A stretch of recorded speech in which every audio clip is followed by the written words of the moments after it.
a esta velada Kepler. Bueno, por el momento tenemos 56 participantes, espero que se vayan uniendo algunos más. Voy a empezar a compartir, entonces me confirman que estén viendo en pantalla el,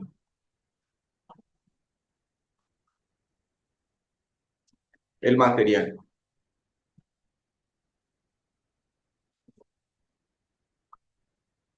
¿Confirman que lo están viendo? Sí, Daniel, si lo estamos viendo. Perfecto, muy bien. Sí, señor. Bueno, entonces vamos a iniciar.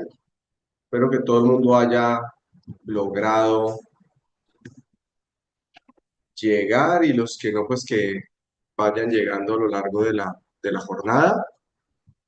Iniciemos para alcanzar a abarcar lo que más podamos la noche de hoy. Dice así, en una célula humana ocurrió que durante el proceso de mitosis, las cromátides de un cromosoma no se separaron y aún así se llevó a cabo la migración hacia los polos. En consecuencia, una cromátide y su copia migraron hacia uno de los polos, como lo indica el siguiente gráfico. De acuerdo con el enunciado anterior, se esperaría obtener al final de la división celular dos hijas.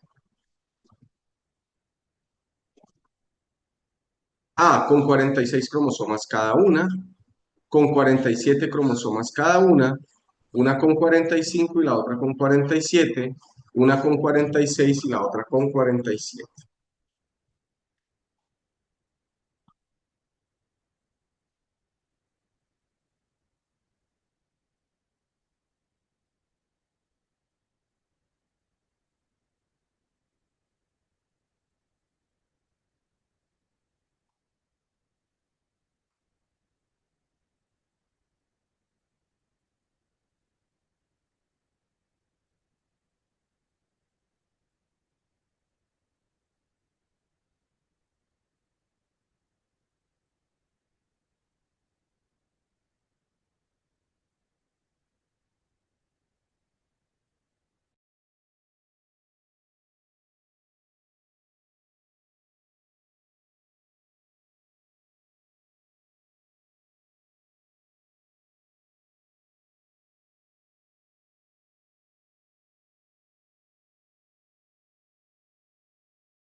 Listo, mis chicos.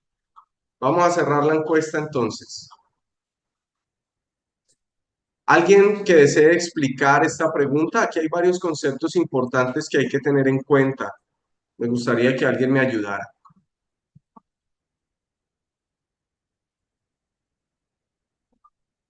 ¿Quién se anima?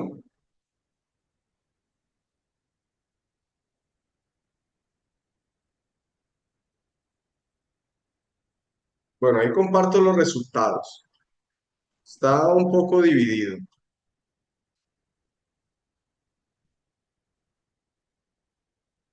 ¿Nadie se anima?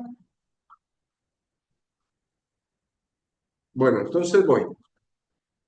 Cuando nos hablan de cromátides, son cromátides hermanas. Y es que los cromosomas, durante el proceso de división celular, los cromosomas forman unas estructuras, nosotros normalmente los vemos así como en forma de X. Estas X es porque resulta que esta que está aquí sería un cromosoma y se le hizo una copia. ¿Cuál es la copia? Pues la copia sería esta de aquí y están unidas todavía. Durante la mitosis, entonces, ellas se van a separar, es decir, aquí va a generarse una separación y cada cromosoma se va a mover a un polo, así como nos muestra acá la imagen. Ellas se ubicaron aquí en el centro y luego se van a mover unas hacia un polo y otras hacia el otro polo. Si podemos ver aquí en la imagen, en este cromosoma en específico están las dos cromátides unidas, no se separaron. Entonces, a uno de las células resultantes les va a quedar faltando un cromosoma y a la otra célula le va a quedar sobrando un cromosoma. Eh, Aquí, pues lo que nos hablan es de básicamente una célula con 46 cromosomas de manera normal. Pero como hubo un problema en la separación de las cromátides, entonces, cromátides, repito, es cada una de estos cromosomas, de estas copias de cromosomas, se llaman cromátides, cromátides hermanas. Entonces, como hubo un problema en la separación, entonces hay una que quedó faltándole cromosomas y una a la que le quedó sobrando. En el texto, aunque no me dice cuántos cromosomas, ya en la respuesta sí. Como a una le quedó faltando y a la otra le quedó sobrando, la respuesta correcta aquí sería C. Una con 45 cromosomas, le hace falta una, y la otra con 47 le sobra un cromosoma. ¿Sí? Las células hijas normales serían de 46. Estamos hablando de células humanas entonces. ¿Alguna pregunta?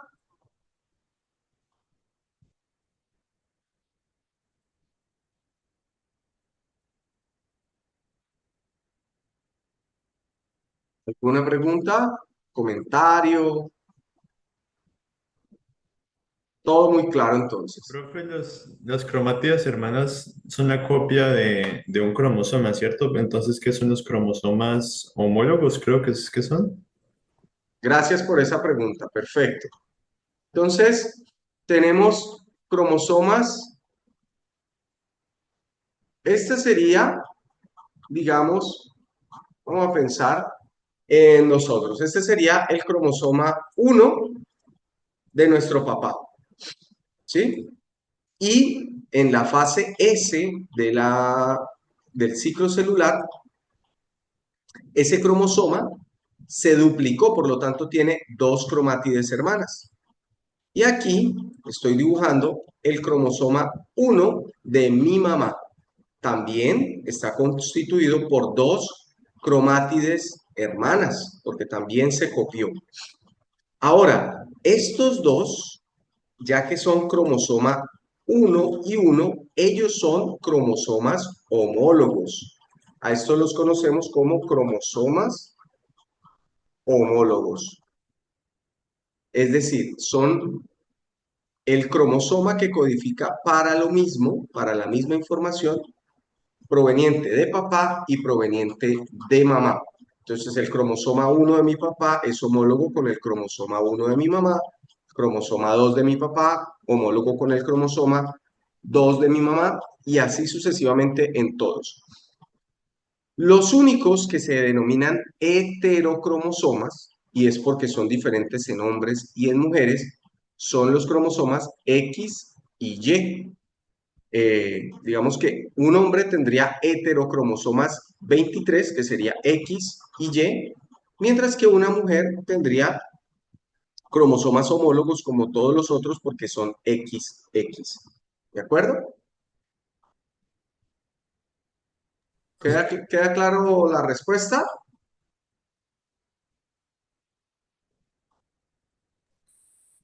Sí, señor. Listo, perfecto. Vamos a continuar entonces.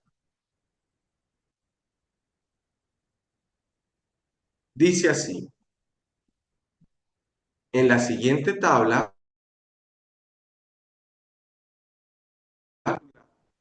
sin especificar su orden. Ahí dice fase 1, duplicación, 2, aumento tamaño celular y alta producción de enzimas y organelos. 3, se asigna un conjunto completo de cromosomas a cada una de las células hijas. 4, compactamiento del ADN duplicado para formar cromosomas. 5, división del citoplasma en dos células hijas. Teniendo en cuenta la actividad que se realiza en cada una de las fases, el diagrama que las ordena correctamente es.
Perfecto. Vamos entonces a responder. Uy, aquí hay un empate técnico.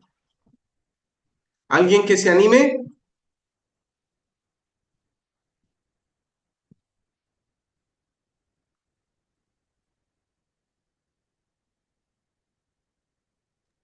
Yo, profe. Anthony. Profe, pues en este caso yo escogí la respuesta A. ¿Por qué escogí la respuesta A? Pues porque, si no me equivoco, acá estamos en el proceso de la mitosis celular. Entonces, primero, la célula aumenta su tamaño y también produce los organelos para pues, la otra copia de la célula, las dos células las dos células hijas que van a salir de la célula madre. Entonces, primero aumenta el tamaño, después dice que se compacta el ADN duplicado pues para formar los cromosomas porque como está regado, luego se compacta para luego formar lo que vendrá siendo los cromosomas. La tercera sería que se le asigna un conjunto completo de cromosomas en la fase donde se forma el uso acromático para posteriormente se duplica este ADN y ya por último se hace la división del citoplasma en dos células hijas.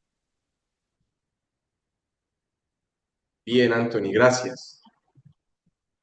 Como se muestra en la encuesta, hay unas personas que escogieron también la D. Bastantes personas escogieron la D. Me gustaría escuchar a alguien que ha explicado que explica la D, que explique la D, la opción D.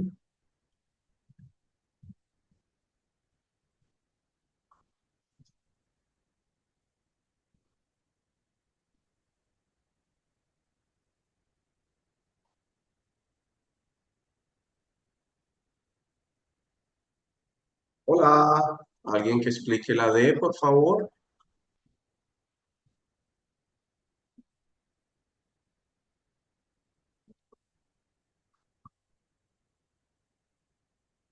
¿No? ¿Nadie?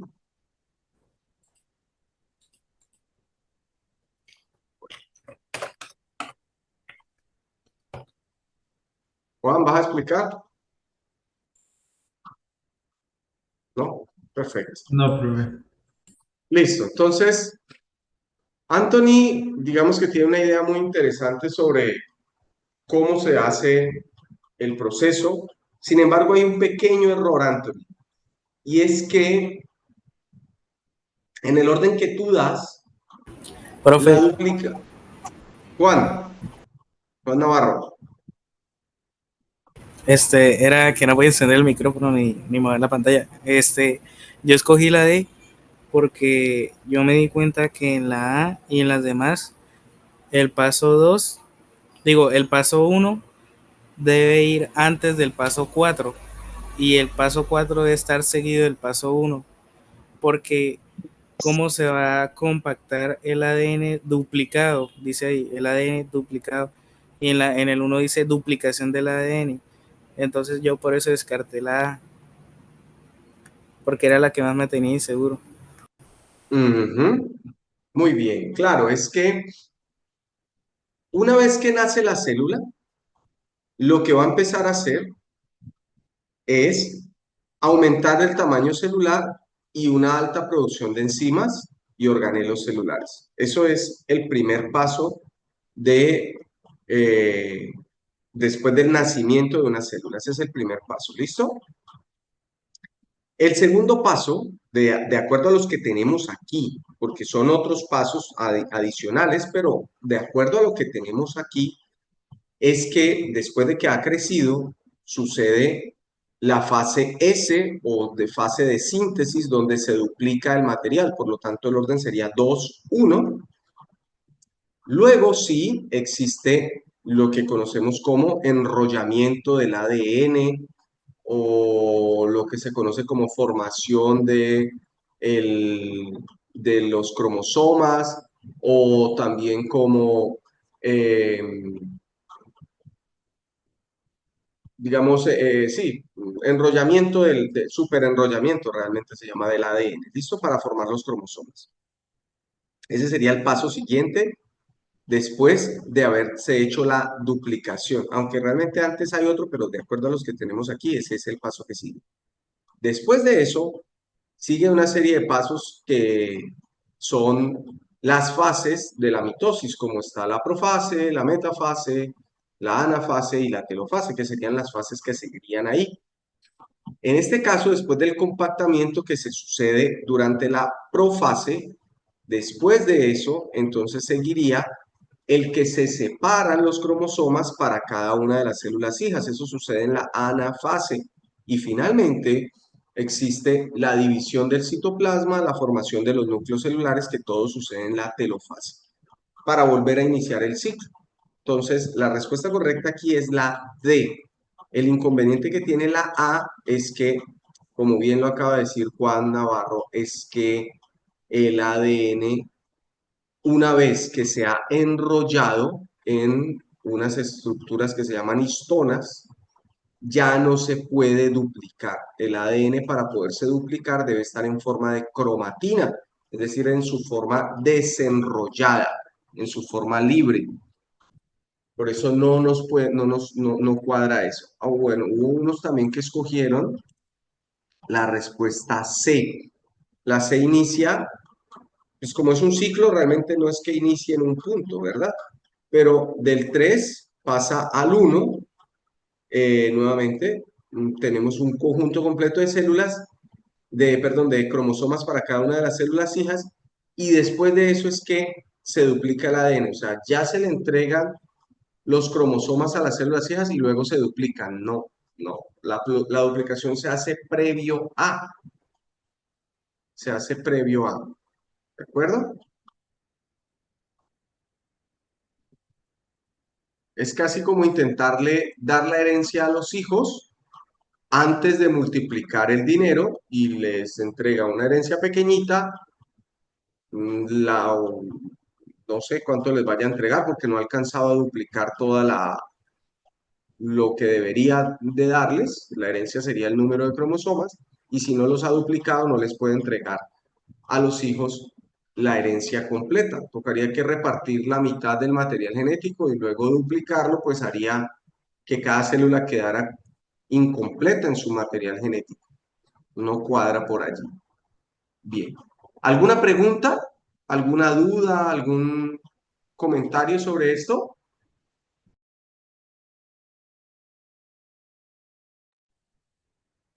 Bueno, entonces continuamos. 27. En un hato se encontró un único toro resistente a la aptosa. Se quiere obtener un clon de este animal para disminuir la incidencia de esta enfermedad en el hato. Para la clonación deben implantarse en un óvulo sin núcleo de una vaca del hato A, un espermatozoide del toro, B, una célula somática del toro, C, el núcleo del espermatozoide del toro, D, el núcleo de la célula somática del toro.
Bien, vamos a cerrar entonces la votación. Ah, pero aquí falta mucha gente todavía, no llegamos ni al 40% de las votaciones. No, voy a esperar un momentico más.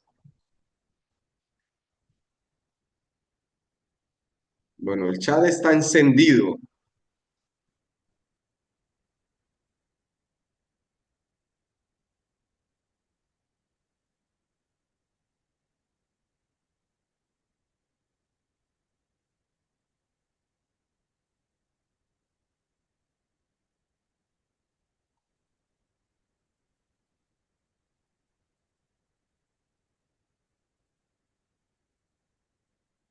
Bien, ya, detenemos. ¿Quién quiere explicar esta pregunta? Yo, Hágale pues, Juan Camilo. entonces, nos preguntan que para la creación del animal, ¿qué se necesitaría? Entonces, pues, yo la verdad no sé mucho de clonación, pero pues descarté la A y la C porque las células sexuales contienen la mitad de la información genética de los parentales. Entonces, no sería suficiente para clonar al toro con eso. Y nos quedaría la B y la D. Pero la B no se podría usar porque, o sea, sería meter toda la célula, todos los organismos dentro del óvulo sin núcleo de la vaca, entonces solamente se podría usar el núcleo de la célula somática del toro. Bien, claro, la B es incorrecta porque dice la célula somática, o sea, toda la célula la meterían dentro del óvulo y no queda bien. Solamente se va a utilizar el núcleo. Ojo porque esto que dice Juan es muy importante, Juan Camilo es muy importante. Un espermatozoide es una célula haploide. Si yo la uso para un proceso de clonación, solamente tendría la mitad de la información genética. En organismos muy complejos como nosotros, esto no ha funcionado. Sí que hemos visto un proceso que se llama partenogénesis, que funciona en hormigas, que funciona en abejas, que funciona incluso en algunas aves, en tiburones, en rayas, en ciertos peces, funciona también en algunas lagartijas, ¿verdad? En algunos reptiles, pero en organismos mamíferos, por ejemplo, no se ha visto que un organismo, un mamífero, pueda vivir solo con la mitad del material genético.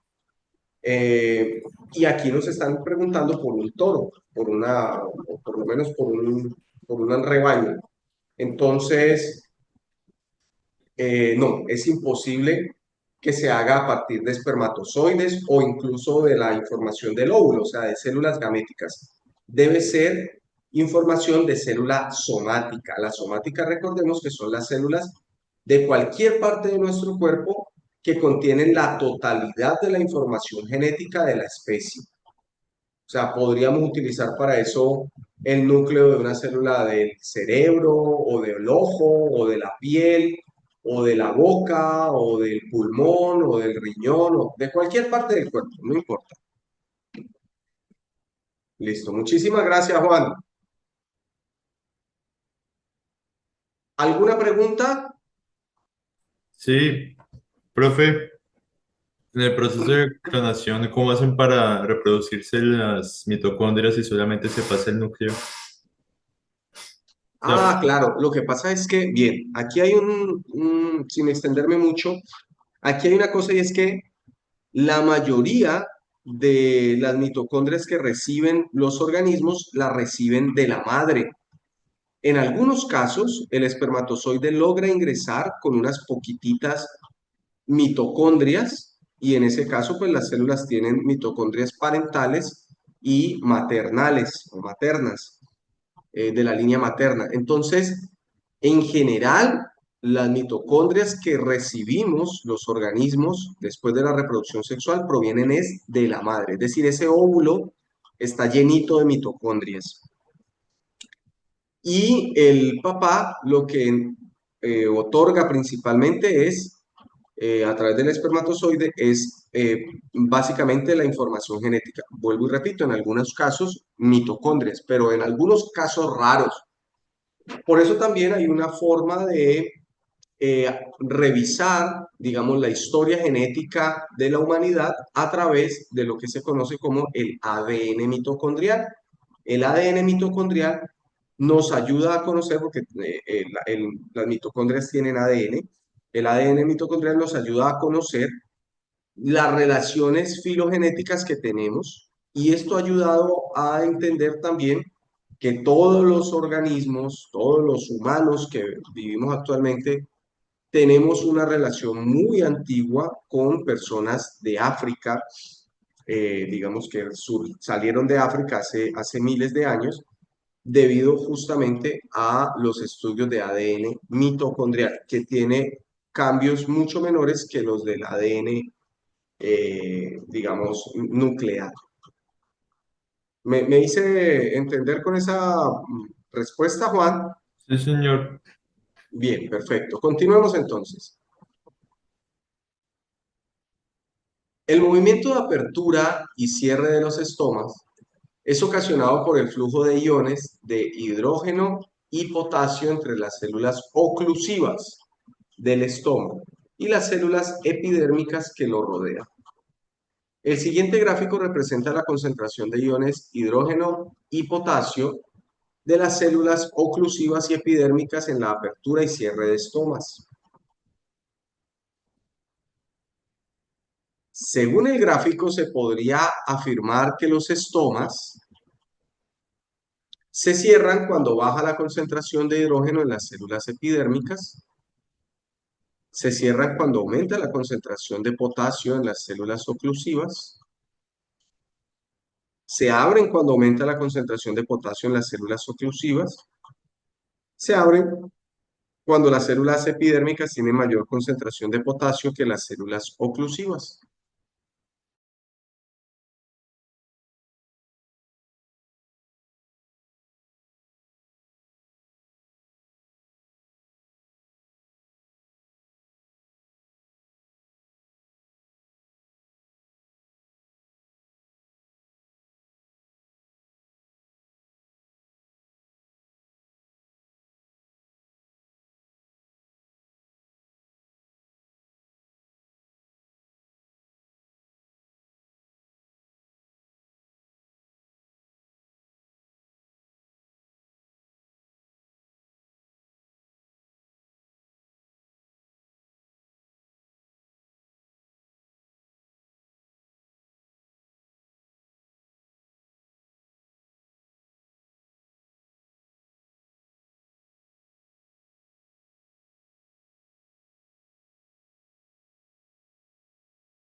Por favor, participen. Solo va el 35% de la encuesta hasta el momento.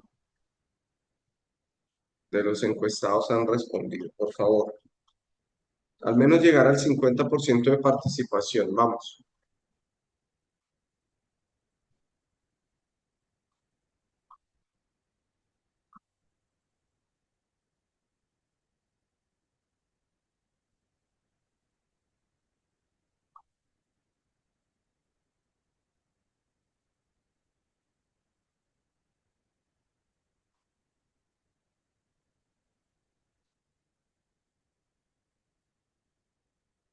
¿Alguien que quiera responder, se anime a responder esta pregunta?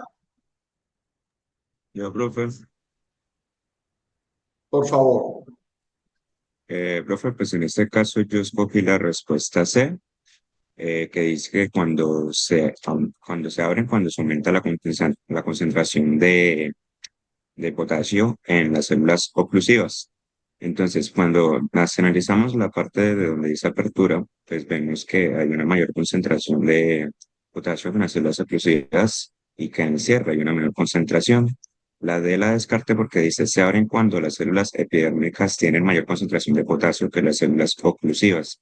Entonces, si analizamos en la parte de apertura, dice que ahí se abren cuando las células epidérmicas tienen mayor concentración de potasio. Pues no, porque este, en las partes de las células epidérmicas, de hecho, hay una menor concentración que en las partes de las células oclusivas. O sea, este más bajito está como por 0,4 en el CE y en el CO está en 0,5, por lo que se descartaría. La B Ujú. sería como la antítesis de la C porque dice se cierran cuando aumenta la concentración de potasio en las células oclusivas.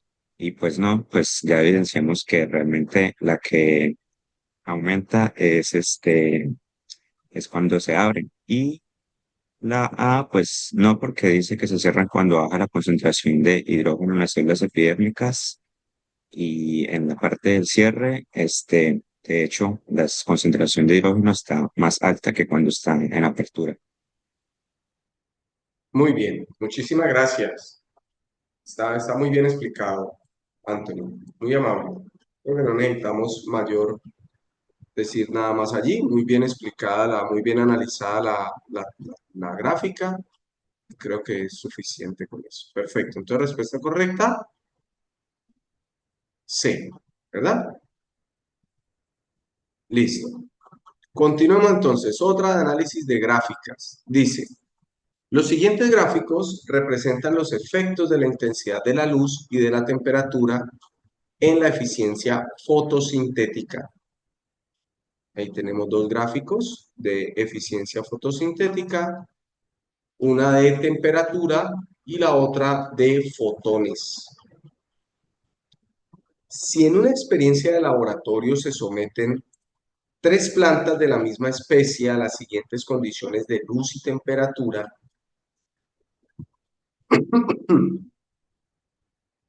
se esperaría que el proceso fotosintético fuera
Muy bien. ¿Quién desea responder esta pregunta? Yo, Yo, Da- Dale, por favor. dale, Anthony. ¿Qué pasó?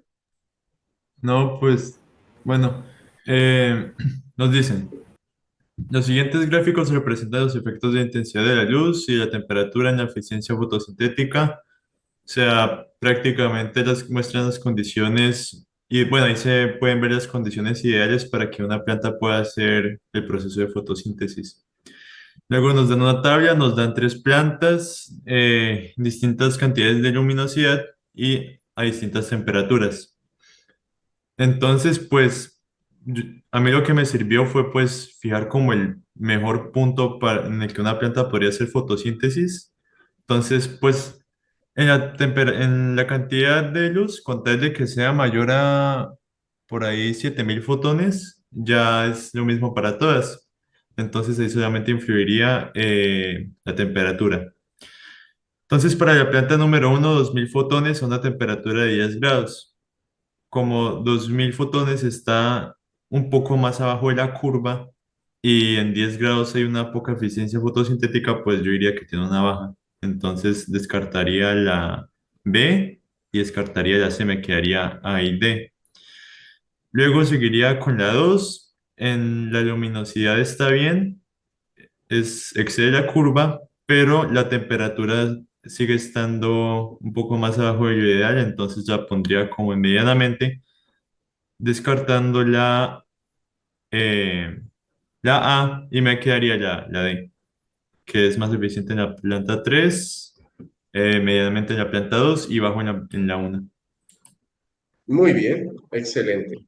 Sí, la diferencia entre la respuesta A y la D es un tema bastante, digamos, de precisión, un poco de más de precisión. No quiere decir que la respuesta A sea incorrecta, solo que está más preciso, más descrito en la respuesta D. Está mucho mejor descrito la situación que nos plantea el ejercicio en la respuesta D. Por eso la respuesta D es la respuesta correcta a esta pregunta. Efectivamente, a los 30 grados centígrados podemos decir que la fotosíntesis, la eficiencia energética, la eficiencia fotosintética es óptima y debido a que está por encima de 7500, 8000, ya tenemos en términos de fotones, una eficiencia energética óptima también.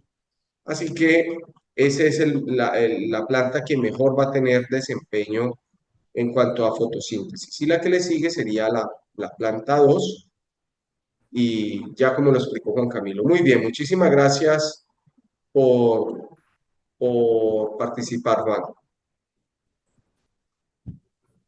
Listo, Karen, está muy bien. Bien, continuemos entonces. Vamos a ver con qué nos viene ahora. Dice, las hojas de las plantas se calientan con el sol por encima de la temperatura del aire, favoreciendo la pérdida de agua a través de los estomas. A diferencia de los animales, las plantas no pueden buscar un lugar sombreado para evitar la pérdida de agua. De las siguientes estrategias, aquella que resuelve el problema planteado con mayor eficiencia para las funciones vitales de la planta es A. Almacenar agua en los tejidos de las hojas más altas. B. Presentar hojas más pequeñas en la copa y de mayor tamaño debajo de esta. C. Absorber enormes cantidades de agua para luego liberarla a través de las hojas. D. Suspender el proceso de respiración, evitando así la pérdida de agua.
Vamos chicos, participen por favor en la encuesta.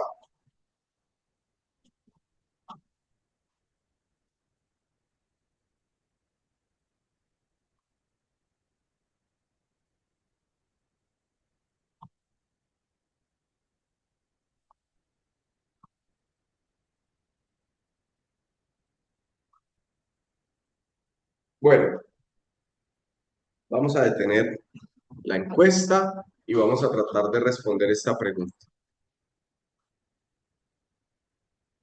Es una pregunta compleja. La verdad es que es una pregunta compleja en la que aparecen varias opciones que podrían llegar a ser eh, factibles. A ver, ¿quién se anima a responder?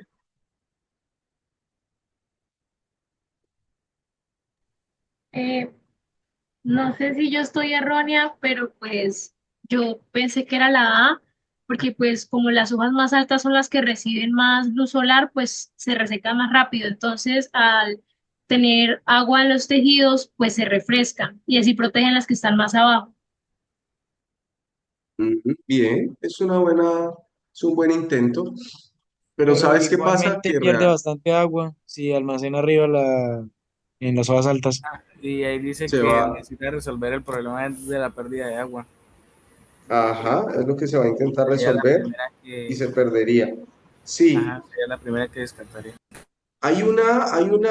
realmente evolutivamente las plantas lo que hacen cuando están en un ambiente que es muy soleado y con poca agua, lo que hacen es tener hojas pequeñas y tener menos estomas, ¿sí? Menos estomas. Incluso ustedes pueden pensar en los cactus que prácticamente no tienen hojas, sino que tienen esas espinas y solamente tienen tallos. Entonces ellos evitan esa pérdida de agua a través de limitar la cantidad de estomas que tienen porque es por donde O sea se que es la D, pierde ¿no? el, el agua.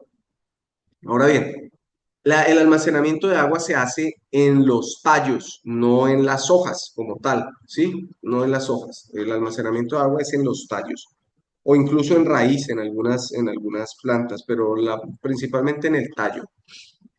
La D, dices, Sí, profesor, porque que yo sepa, yo qué días estaba repasando ese tema y vi que los estomas, según lo que investigué, como la semana pasada, eran las, por así decirlo, los pulmones de las plantas. Y ellas llevan a sí, cabo ese proceso gastando agua. Entonces, si gastan más agua, yo diría que con la respiración entonces deberían disminuir la respiración y hacerla en otro momento del día, digamos en la noche. O menos de eso. Por eso yo escogí la D. bien. La respiración lo que hace es ¿qué se hace mediante la respiración? Glucosa, se produce glucosa a partir de agua y luz, luz solar y creo que a Mm, partir de CO2 también. esa es la fotosíntesis. La respiración es lo contrario, Es la es descomposición de la glucosa para... descomposición de glucosa para formar ATP, ¿sí?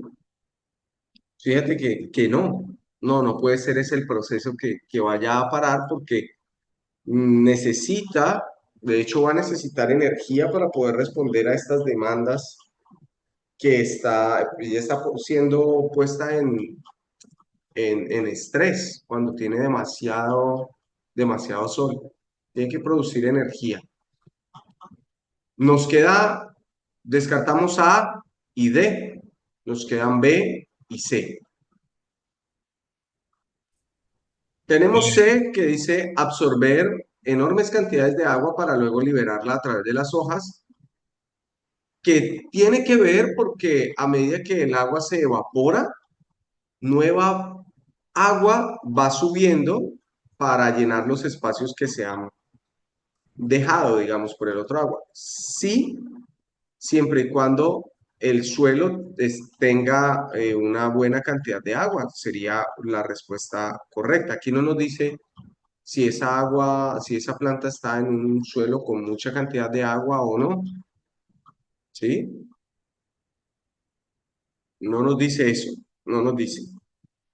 Ahora, el tamaño de las hojas va a estar relacionado generalmente, vuelvo y repito, plantas de ecosistemas con mucho sol y poca agua, hojas pequeñas.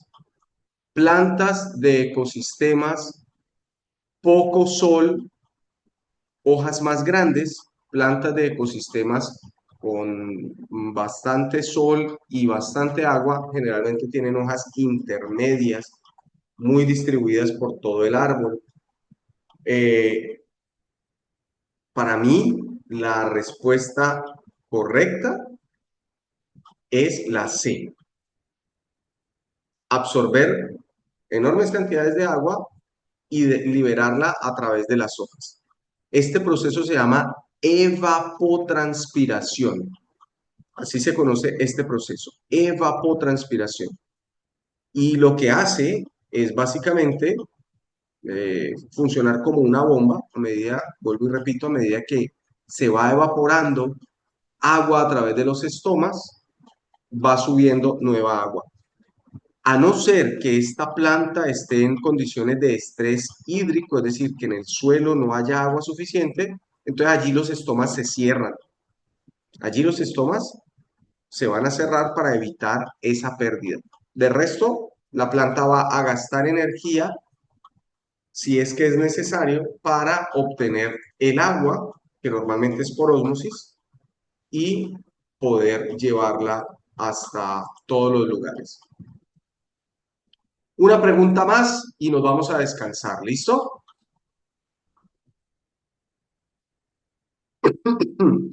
Dice así. En las mujeres, el desprendimiento de un óvulo maduro está determinado por el incremento de las hormonas luteinizante y folículo estimulante. Los siguientes gráficos representan los cambios en los niveles hormonales durante el ciclo menstrual. Ahí tenemos dos gráficas que nos muestran en un lado las gonadotropinas y en el otro los esteroides. ¿Sí? Es decir, estrógenos y progesterona, esteroides, y gonadotropinas como la LH y la FSH. Teniendo en cuenta la información presentada en los gráficos anteriores, el intervalo en el cual es más probable que ocurra una fertilización es entre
vamos mis chicos, Participen, participen.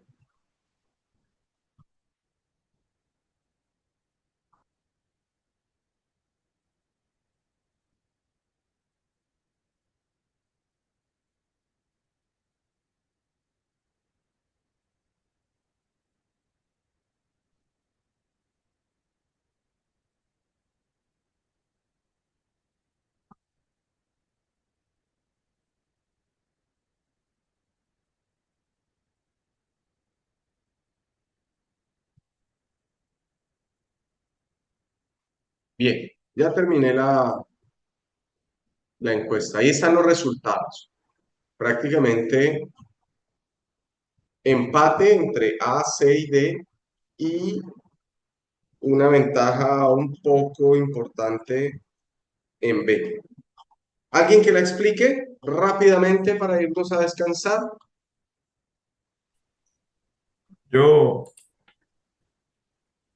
Por favor. durante el periodo menstrual, las mujeres tienen distintas concentraciones de hormonas dependiendo de en qué época estén. Entonces, en este caso nos dicen que cuando se desprende el óvulo maduro, las hormonas luteinizantes y el fóculo estimulante pues aumentan. Entonces nos muestran las dos gráficas, nos muestran que pues se ve el pico de ambas hormonas cuando baja el óvulo maduro y abajo también nos ponen otra gráfica que muestran otras hormonas que pues también juegan un papel en el periodo en el ciclo menstrual. Entonces nos preguntan, teniendo en cuenta la información representada en los gráficos anteriores, el intervalo en el cual es más probable que ocurra una fertilización es entre. Entonces, yo me basé principalmente en la concentración de hormona luteinizante y fóculo estimulante. Descarté el periodo de 3 a 4 porque a partir de ahí ya no hay concentración de las hormonas en las que pues, están presentes cuando el óvulo maduro se desprende. Entonces, quedaba el intervalo 1, 2 y 2 y 3. Sin embargo, me pareció que el periodo 1-2 tenía una mayor cantidad que el periodo 2 y 3, entonces escogí la... Uno, dos. Entre uno y dos. Bien. La cosa con el periodo uno y 2 es que en este todavía no se ha producido la ovulación. La ovulación se produce en el punto 2. ¿Sí? En el punto 2 se produce la ovulación.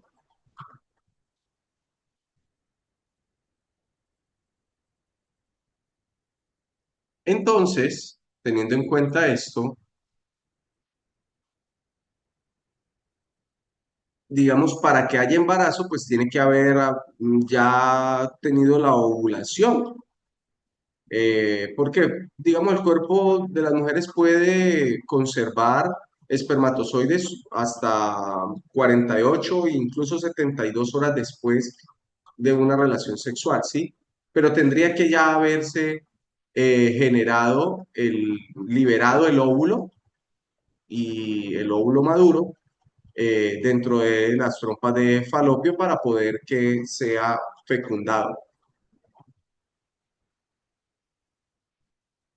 Por lo tanto, yo digo que el tramo donde más posibilidad tiene de que haya fertilización es entre el 2 y el 3, debido a que allí ya está liberado el óvulo y ahí puede haber la fecundación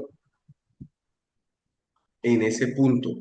También los estrógenos y progesterona en este punto 2 y 3, si llega a haber fecundación, estos estrógenos y progesterona, sobre todo los estrógenos, se van a mantener un poco más altos y van a garantizar que haya una, y la progesterona baja, se va a quedar bajita, va a garantizar que haya un desarrollo adecuado de toda la estructura del útero para poder recibir al posible bebé.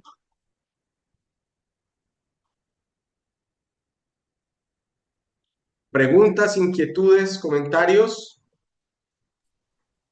La fase 1 y 2 se conocería entonces como la fase folicular temprana. Sí, exactamente, Ah, ok, listo. exactamente. Sí. Gracias, Juan, por tu aporte siempre. Muy importante para que todos podamos avanzar.